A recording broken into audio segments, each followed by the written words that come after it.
What up, bros? I'm Frank. You ready to get tactical? This is the modified Nerf Retaliator with essentially a bunch of worker parts slapped together to look super tactical. Bear in mind, the project goal of this build was not to make something that is entirely war practical. It was to make a super tactical Retaliator to plink around the house and pretty much just to combine all of the worker parts I have laying around into one project. If it was based on function, I'd obviously be using a Strife or a flywheel blaster. I mean, who uses Springers? What year is it? Pfft. How many Springer fans just lunge to their keyboard ready to post a hateful comment? You don't know what you're talking about. Mechanical advantage, electronic blasters. What if it rains? Grr. Oh, I love the hate. Bring it on, bros. Just comment away. I'm getting off topic. Back to the modified Retaliator right here. Of course, it started with a Nerf Retaliator. I only have the front barrel. I do not have the Retaliator stock. The front barrel does decrease performance and accuracy range, all of that a little bit, but that's to allow the installation of the worker pump kit. The installation of the kit is pretty easy, pretty quick. It does require the disassembly of the blaster. No big deal. If you're an actual modder, installing these parts is super easy. If you've never taken apart a Nerf blaster, look up some tutorials and reference images to make sure you can do it. Not only is this a super tactical vertical grip up front, so in firing position, because what year is it, 2005? C-clamp all the way, bro. You don't need a vertical grip. But it also doubles as the priming action, which pump action is super fast. As you guys know, this does not have slam fire, so it's not technically as fast as an Alpha Trooper or a slam fire enabled blaster, but who uses slam fire? I like triggers. Moving up, you can see this super tactical rail up here. This doesn't really do much, it just looks really tactical. This product is also from Worker. This is a converter. It converts the Nerf In-Strike tactical rail into a Picatinny rail. This is kind of a standardized rail, which a lot of optics and accessories, vertical grips, other stuff are designed to fit onto. Those accessories do not always actually fit onto Nerf blasters, so having this rail space allows you to add tactical nonsense. I have no intention of adding stuff up here, but the rail itself looks awesome and I like it. And that just slides right onto the rail. It does have a set screw little slot, so I could screw it in to make it super tight. And if you're running heavy gear or something, I would recommend doing that. But for me, this EOTech is pretty light, so I'm not going to worry about it. And moving back, as you can see, this is a considerable amount of wobble, and that's because I haven't actually bolted or glued anything down here because I want to be able to slide these off onto other blasters. That's just a personal taste. If you guys run a dedicated blaster, I'd recommend actually securing it to the blaster. I just want to be able to rip this off and slide it anywhere else. I think I'm spitting everywhere. Hopefully that didn't show up on camera.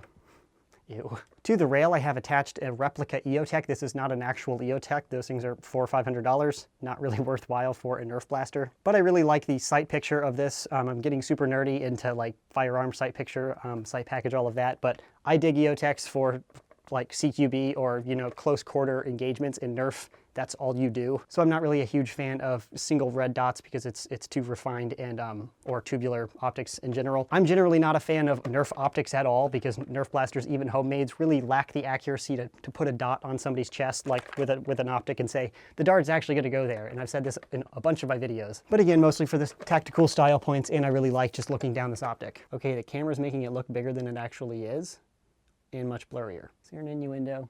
That's awkward. But that's it for the optic. It doesn't help me aim, especially with all this wobble, but it looks sweet, and I feel like a freaking operator when I look down my sight. Down here is a Worker banana magazine. This is supposed to look like a PMag. PMags are made by Magpul. They look sweet. I actually run them in real steel. There's no advantage to this magazine, like function-wise, but it looks freaking awesome. And I've run a few hundred rounds through each of these magazines with no jams, malfunctions, or anything out of the ordinary. If anything, I feel like the follower here is smoother than a Nerf magazine's, which is kind of funny. And the design of these magazines is really cool because the bottom looks like a freaking PMag, and then up at the top, this one happens to be the slightly transparent. That is more transparent. I would describe them both as translucent, but whatever. And this one is even more so, as I've loaded it up with white modulus darts, and you can see how many darts are loaded, which is pretty cool. Pretty much clear, but more tactical than normal clear because it's black and tactics. To the bottom of this one, I have a little Worker handle thing to pull it out of tack gear. That's just for the lels, not actually functional, but it looks sweet and it does what it's supposed to do, which is look cool. That's it for the mag. The stock is also, again, a Worker stock. This is a cool one because when you pull down, you can actually swing the stock around, so you can collapse the blaster. This is a fairly lengthy blaster, and one option is to take off the stock and then store them like this, which is what, you know, everybody has been doing forever. But ain't nobody got time for that, so if you don't want to take the stock off, you just pull down, wrap it around, and it collapses it to pretty much the same size. With a pump action unit, and just generally because this flops and it's a big massive bulk next to your blaster, I would not recommend nerfing with it on the side. But if you want to go hardcore operator mode, like submachine gun, like running through, pull it out of your trench coat and go, I guess that would be, you know, an option. To the receiver extension or buffer tube of the worker stock, I do have a little airsoft toy stock attached to it, but this does not actually slide on the buffer tube because it's designed for an airsoft gun, which is a precise one-to-one replica of a firearm for training purposes. I don't actually airsoft. All of the gear I use in my videos, as a side note here, is for real steel training, and I do have an airsoft toy replica thing that is a one-to-one replica of my firearm for training purposes. But I don't actually airsoft in the conventional sense, just in case you're curious. Nothing against it, just not my thing. I don't really like the environment there. I like Nerfers better. And that's also the green tape to indicate this is not a firearm stock, that it's a toy stock, so I don't put it onto a firearm. But it doesn't work properly with the buffer tube, but I think it looks cool. And because I don't think I'd slide it in and out a bunch, because you can always just do that if you want to get smaller. That no worries. I mean, it looks cool. But if you buy one of the worker stocks and you buy an airsoft stock, which most people gravitate towards anyways because they're cheaper and you don't need the build quality of a firearm stock for a toy. But that's worth noting if anybody cared. Just watch out for the buffer tube size. I think I've covered everything except for the internals. The internals, super basic stuff. I switched out the spring and the catch spring for worker replacement parts.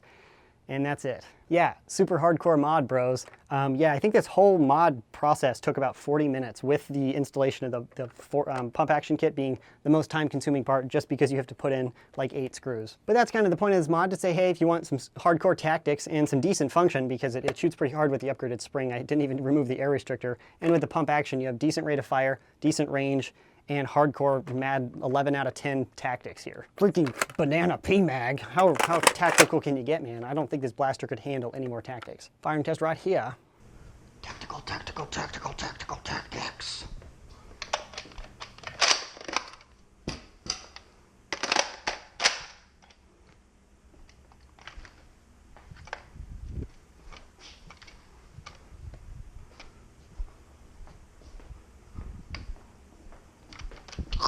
Tactical, tactical, tactical 360.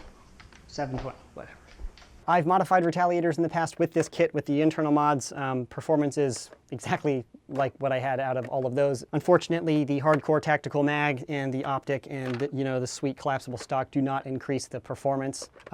Just the swag tactics points. While it doesn't objectively, empirically improve the performance, the confidence level, you're like, oh, I'm hardcore tactics, I can make that shot. Confidence is half the battle, my friends. Whether you believe you can or you cannot, you are correct. So there's always that. But yeah, that's my modified or assembled Retaliator. I really struggle to call this a mod because I didn't actually do anything. Open it up, slap the parts in, close it, call it a day, bam, done. Add a cool looking optic and boom, hardcore tactics. If you're looking for stylish integrations, customizing it in that realm, that takes a whole lot more time. If you're looking for performance in the top 10% of, Nerf performing blasters, you're gonna have to go more hardcore. But if you wanna just beat pretty much everybody else you Nerf with that uses stock stuff, throwing in worker parts is super fast, cost effective, and easy to do. And I'm not just trying to make this whole video an advertisement for Worker, even though, they're awesome and I support good companies. They did send me this stuff as a sample free of charge, but I always reserve with all of the people who send me stuff the right to be completely and absolutely honest. So if something is crap, I want to say, hey, that's just crap, don't buy it at all.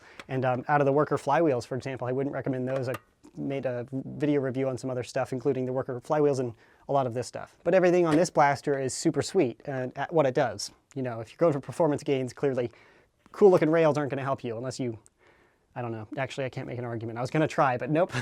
I'm in one of those talkative moods, so I'm just going to shut up now. That is my modified Retaliator. Hopefully you guys enjoyed the video overview. I realize now a black backdrop has some disadvantages. Typically with Nerf blasters, it doesn't really matter because nothing's black anyways, but perhaps I'll get a tactical multi-cam backdrop or something just for the contrast on the black. I am not going to buy a multi-cam backdrop. Oh my gosh. There'd be hardcore contrast in the background though. Tactical contrast so you could actually see, the vertical grip there. Although my skin's going to throw the white balance off of my camera, so you wouldn't guess I live in South Florida, would you? Probably not.